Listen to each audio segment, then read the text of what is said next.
Mas eu tenho umas considerações, porque ele fala ali, ainda não conversei com as pessoas sobre isso, vou esperar a poeira baixar. E aí ele levanta a poeira toda, bota mais lenha na fogueira, fazendo acusações contra as Forças Armadas. E as Forças Armadas, Mas ele é o a comandante dema- em chefe, o Felipe. Ele está é, passando pano para ele, né? Ele que é o não, comandante das Forças exatamente, Armadas.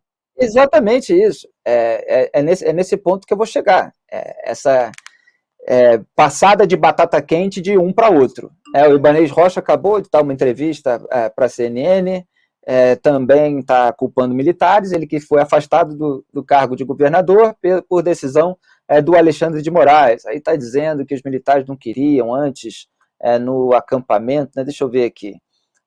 Exército impediu a remoção de acampamento em frente ao QG de Brasília. Vai colocando ali outras pessoas como possíveis responsáveis para tentar aliviar a própria barra.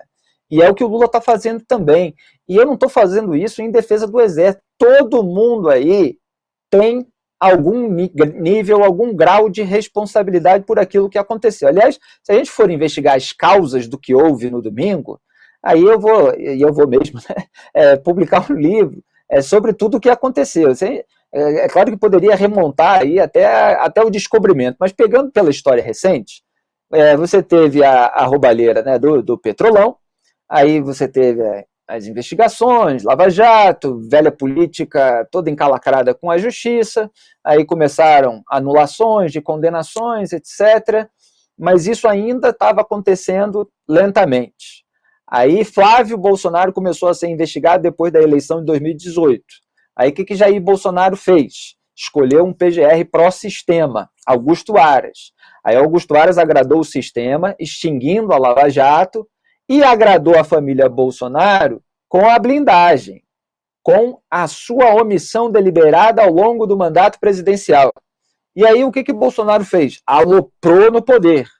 Aloprou até mais não poder, como a gente viu, inclusive, aí nessas declarações da live de despedida. E aí o que fez o Alexandre de Moraes? Ele contornou a PGR para poder punir o bolsonarismo. E aí você entra em todo um debate jurídico. Mas o MPF não está nisso aqui, está mudando o sistema acusatório do país e tal. Porque vai se dando jeitinho. Porque o PGR tem uma função ali para a velha política, tanto que ele foi reconduzido. Ele foi reconduzido apesar da blindagem ao Bolsonaro, porque ele blindava os outros também. Porque ele ajudou, ele dá esse discurso de que houve uma criminalização da política e tal. Então vamos varrer toda a sujeira para debaixo do tapete e fingir que nunca houve roubalheira no Petrolão, que era tudo normal, né? Aí o Moraes contorna, os bolsonaristas passam a atacar o Moraes, fica a posição do bolsonarismo ela fica absolutamente vazia de conteúdo, porque passou a ser um ataque ao Moraes, e aí o Moraes toma alguma atitude contra esses ataques, aí atacam o Moraes mais ainda, e a gente começa a sentir falta de pautas de verdade, concretas, né? Mas aí o Moraes endurece o jogo. E aí você tem o caos geral, alimentado, claro, pelo bolsonarismo, pela perspectiva de derrota eleitoral, depois pela própria derrota, pela tentativa de evitar a posse do Lula. Então você tem tudo isso até chegar nas omissões propriamente ditas daquele domingo, 8 de janeiro. E aí você tem omissões policiais dessa turma lá de Brasília, a PM, da Segurança Pública, então comandada pelo Anderson Torres, que era complacente com o bolsonarismo, Ibanez, que foi complacente com tudo, porque teve ensaio técnico desse ato de vandalismo. No dia 12 de dezembro, com queima de 8 veículos, no dia 24, com tentativa de explosão de caminhão-tanque. E aí se coroa tudo isso. Agora, o Lula é o chefe das Forças Armadas. E o GSI, que é o Gabinete de Segurança Institucional, está lá para cuidar de segurança, como o próprio nome diz, ele não quis chamar militares, porque parece que tem uma desconfiança do governo com os militares. E eu estava até comentando ontem, Madá, que eu já falei isso aqui na live, tem muitas vezes discurso contra a tensão entre os poderes. Não precisa haver uma harmonia. Aquele discurso do Flávio Bolsonaro na época da CPI e tal, eu detesto esse tipo de discurso, na maioria das vezes. Por quê? Porque, em geral, cheira a conchavo. Não, vamos pacificar, vamos harmonizar e tal. Então, assim, alguma tensão institucional precisa existir. Por exemplo, o Poder Judiciário precisa julgar político. O político não vai gostar, o político vai resmungar, vai atacar, eventualmente, e o Poder Judiciário tem que pegar as provas, julgar e, eventualmente, condenar, mandar para a cadeia. Então, essa tensão existe em razão da independência.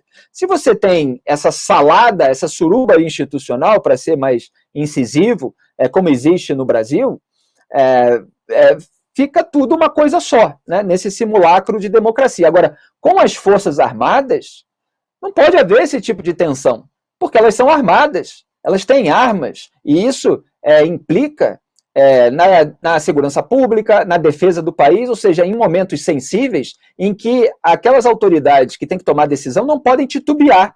E foi o que aconteceu nesse domingo.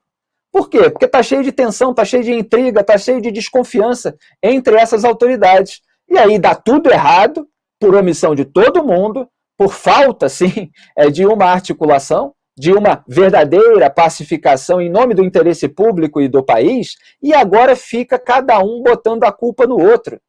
Então, assim, é um episódio vexaminoso para todo mundo.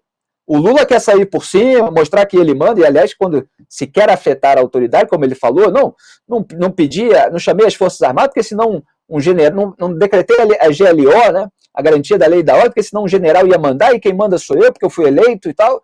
Quem precisa afetar a autoridade é porque não tem. É porque está receoso com outras autoridades. Inclusive errou ali, né, porque o decreto da GLO não implica exatamente isso, fica ali no Ministério da Defesa, o comando. Enfim, é esse cenário que a gente está vendo agora. Eu acho o discurso ruim. Se ele falasse, olha, ainda não, como ele começou, né, não conversei com as pessoas, vou esperar baixar a poeira e tal, podia ter ficado por aí. Os generais não gostaram, viu? Isso aí ajudou a dinamitar mais pontos ainda. O Múcio está lá tentando fazer a articulação, e vem o Lula e atrapalha essa interlocução com as Forças Armadas. Eles precisam se resolver em nome da segurança pública e da defesa do país.